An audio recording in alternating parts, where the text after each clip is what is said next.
నీకెందుకు పార్టీ? మీ అన్నయ్యకి రాజ్యసభ ఇస్తారట కదా పద్మభూషణ్, నీకో పద్మభూషణ్ ఇస్తారు, వెళ్ళి తీసుకో. మీరు మమ్మల్ని రిప్రజెంట్ చేయలేరు. అమ్ముడు పోయిన ప్యాకేజ్ స్టార్లు మాకొద్దు. ఒక్కొక్కరు 100 మందికి చెప్పండి, సింహం సింగిల్గా పవన్ కళ్యాణ్లా 10 పార్టీలు మారం, మనం షర్మిల లాగా కాంగ్రెస్లో విలీనం చేయం, చిరంజీవిలాగా రామ్ టెంపుల్కి సరెండర్ అయ్యి పద్మ విభూషణ్కి వెళ్ళాం. నోబెల్ పీస్ ప్రైజ్ను కాల్తో తన్నా 3 సార్లు, 20-30 సార్లు నామినేట్ చేశారు. ఇదే మోదీ గవర్నమెంట్, మన్మోహన్ సింగ్ గవర్నమెంట్, ప్రపంచంలో గవర్నమెంట్స్ అన్నీ. ఇప్పుడున్న వాళ్ళు జగన్, చంద్రబాబు, పవన్ కళ్యాణ్, మోదీ తొత్తులు కదా. అదానీని ఢీ కొనగలిగారా?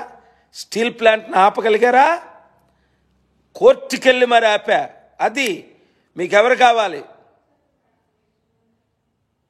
రాజేష్ వైజాగ్ ఎంపీగా చేస్తున్నావా లేదా అంటావేట్రా? వినడం లేదు నువ్వు. నేను నిలబడుతున్నాను, పోటీ చేస్తున్నాను.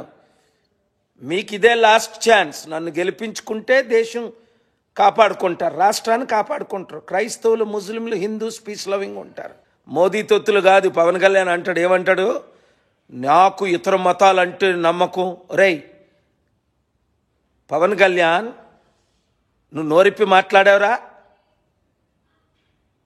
మణిపూర్లో లక్షల మంది క్రైస్తవుల మీద దాడి జరిగినప్పుడు మోదీ తెలియ అటు పాదపూజ చేస్తున్నావు. నువ్వా క్రిస్టియన్, ముస్లింని, హిందూస్ని రిప్రజెంట్ చేసేది? కాపుల్ని, బీసీలని? పో,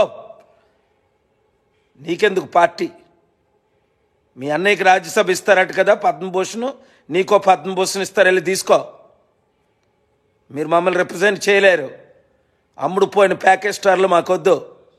బీసీలు, ఎస్సీలు, మాల, మాదిగ, ఎస్టీ ఎవ్వడు మందకృష్ణ మాదిగ మాట ఒక్కడు వెనకండి. బీజేపీకి ఓటేమని అంటున్నాడు, ఒక్కడేకండి. ఈ రాష్ట్రాన్ని, దేశాన్ని సర్వనాశనం చేసింది ఇప్పుడున్న పార్టీలే. అందుకే రీజనల్ పార్టీలు వచ్చాయి.